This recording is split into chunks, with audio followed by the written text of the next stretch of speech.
Hey guys, it's Ryan here with HobbiesofaMan once again, and today we're doing another manga review. Today we're looking at Choujin X Arc 2, which is chapters 9 through 14, and it's actually the back half of this volume here, most of that. It starts with Sinker Part 1, Goro, and it ends with Chapter 14 called Fly, which kind of solidifies that these characters are going to go off and do greater things now that they have found what they want to do with their powers, right? Which is kind of basically be superheroes. To an extent, right? And it's pretty good. I quite enjoyed this. I can't wait to jump into more Choujin X after this. I had wanted to read it earlier in the month, but then I just been getting sidetracked and don't really end up doing any reading because of work and school, and I just end up not having enough time, right? So yeah, this is written by Shu Ishida, obviously. He's the creator of Tokyo Ghoul.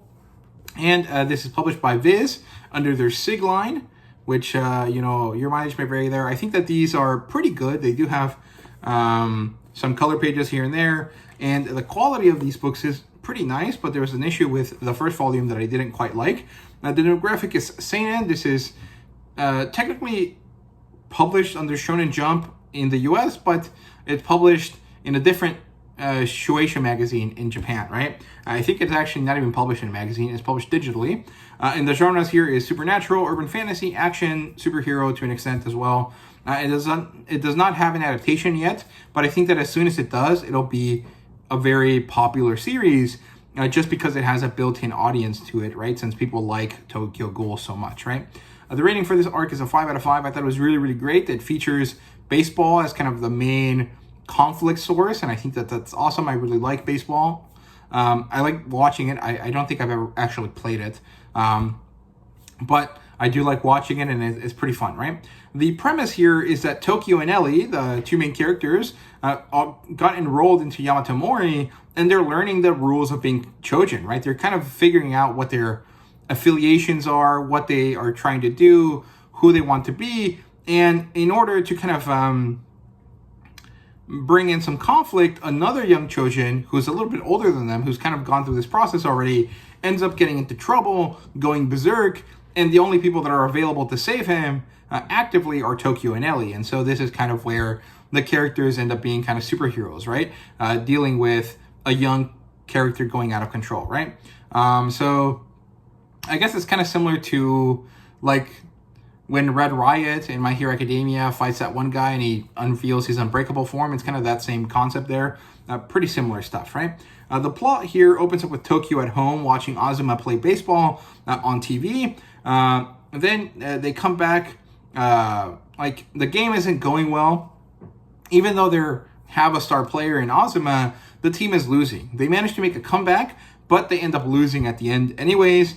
And this is kind of a bit sad because it reminds some other characters of their own struggles, right? We see that this game is being watched by two other Choujin, the Choujin that we saw last time, the lady that has the Conan powers, like the paper powers, and the guy that looks like Cthulhu. They're watching it, and they're trying to talk about this other character called Tezuo Shiozaki, who is a pitcher turned Choujin mid-game in the previous year, right? And so he was a character who, for whatever reason, lost control, became a Choujin, and then his career as a baseball player was destroyed by turning into a Choujin because he is no longer a normal human, and so he can't compete in normal human activities.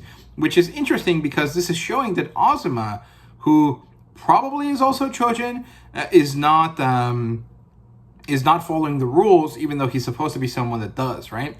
So there might be some implied character development for that character as well, which is pretty interesting. Then later, we see that Tokyo meets this character, Shiozaki, at Yamato Mori, and it ends up being that he is responsible for his younger siblings. His parents left, and he was using baseball as a way to gain money and fame and notoriety so that he could take care of his siblings. But because he turned into a Choujin, that is no longer possible. And so he's been using his powers, which are gravity-based, to do crime to try to gather some money for his family, right? So we kind of immediately empathize with this character and realize that there's more to him than just kind of a character that's kind of being an asshole or being bad just because he has power now, right? There is a reason, and he's kind of someone that is clearly having a bad day, right? In the kind of a comic book one bad day kind of concept. He's just slightly you know, about to slide into villainy, right? And we have to find a way to get him out of it, right? And Ellie and Tokyo are taking their classes here at Yamatomori to try to figure out what they want to do with themselves. Now, she checks in on her grandfather. They talk about their dreams again, Ellie and Tokyo do. And Ellie still kind of has her clear dreams, but Tokyo doesn't really know what he wants to do just yet. And they find out that Shiozaki is using his powers illegally. And when they confront him about him, he lies. And he says that he was allowed to do so because he has a special, different class of Choujin license or whatever, right? And the kids know that he's lying, but they decide to allow him to do so because they want to see what's going on, right? Then Shiozaki remembers when he became a Choujin, which was mid-game. He was, under a lot of pressure. He needed to succeed so that he could get scouted, so that he could become rich, so that he could deal with his family, give them the money that they deserve, give his younger siblings the love and care that they deserved. And this pressure turned him into this Choujin that they kind of call sinker. His power are gravity-based because he was trying to throw a sinker, which is a type of pitch. And so that kind of idea turned into this gravity well kind of concept, right? And so he has these like gravity powers like Fujitora from One Piece, right? And Ellie and Tokyo decide to confront him about the fact that he is using his powers illegally so that he doesn't get caught by Yamatomori, because that would be really, really bad for him, right? So they go to his house, they find out what is going on with him, and they empathize with the situation since they end up meeting his little siblings, right? But he's out doing crime currently, and he gets attacked by the Hand Choujin, which is a different character that was introduced in this arc as kind of these weird enforcers for No Mask, I think is his name, and for this like evil, shadowy Choujin organization, right? And so they attack him. There's a lot of them that all have like hand powers. Reminds me of the thumbs from, what was it? Was it Spy Kids? Like the thumb people from Spy Kids. I think it was some Spy Kids. And because he goes berserk, he turns into Sinker, this hulking like beast of a Choujin who has pitching abilities. He dresses like a baseball player. His attacks are based on throwing things, and then wherever they land, it's kind of like a gravity mine. It like sucks everything in, and the battle starts. He has gravity powers. It's really, really freaking cool. And whatever he throws, he sinks to the ground, like I said. And he also creates a barrier around him that no one can really escape, right? Kind of like a black hole concept, right? And Tokyo gets caught in this. Ellie tries to attack him, but it doesn't really work out. They're both getting their ass beat when suddenly Simon and Momoma, who is a female character who's also a Choujin, she has super strength, and Simon, who is a sword Choujin, shows up, and they end up helping them defeat Shiozaki. And the way they do this is to force him to rise, which means to level up or to berserk again, right? Because a person only has so much stamina, and a Choujin has more stamina than a normal human, but not so much that they can continuously power up. And if they do it too many times, they get tired and they, collapse, right? So they're trying to do that to get him tired out, but it's not really working. Tokyo somehow manages to understand what Shiozaki wants. He wants a last chance to play baseball. And so he sets it up to be a pitcher, or he sets Shiozaki up to be a pitcher, and then he sets up himself as a batter. And Shiozaki throws a ball, it's a fly ball, and then the sinker catches it. So he throws a ball, Tokyo manages to hit it somehow, it flies off into the field, but it's not a home run, so it's just in the air. If the sinker can catch it, he's automatically out, so that's what he's trying to do, and he does, and when he does catch it, this pulls him out of the fight. He just doesn't want to battle anymore. He got what he wanted. His dream was achieved, right? And so he finally collapses. They're back at the crime scene, and Ichiro Sato says that they must recruit Tokyo and Ellie as Choujin protectors or whatever, because they're quite good at what they're doing, right? Hume, the character Chandra Hume, who is the smoke guy that gave Ellie her powers, then goes talk to this eldritch hand demon thing who wants a beast. This thing is called Mother, And apparently, I guess is where the Choujin powers come from. And this says that a beast has woken up, and I guess that means Tokyo, because there's no other Choujin that it could be.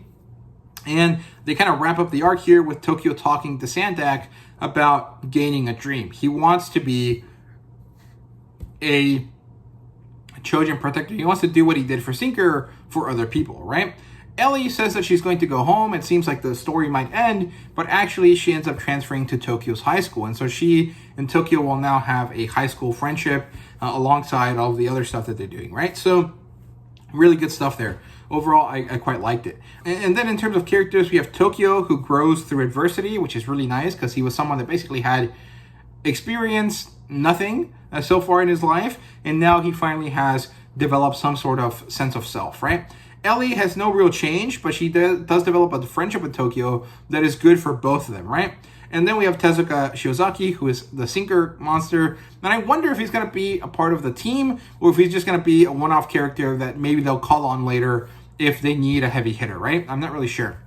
Then we get introduced to Ricardo and Rubrika Umezawa, which are No Mask's enforcers, who are the Octopus Man and the Conan paper lady, right? And then we have Ichiro Sato, who is the kind of leader of Yamato Mori. It seems like Simon Kagomura, who's the sword devil that helped them before, and Michael Momoma, who is the kind of like motherly figure character that is also a mentor for them, right? In terms of world building, we learned that Choujins can rise, which is basically a way to power up and heal, but there's an energy consumption associated with it, and so a lot of them end up tired, right? After that, and then not much else is learned after that. In terms of artwork and fan service, there's no fan service whatsoever, but the artwork is really, really awesome. Sinker looks freaking phenomenal. I love how the character was designed. Really, really cool.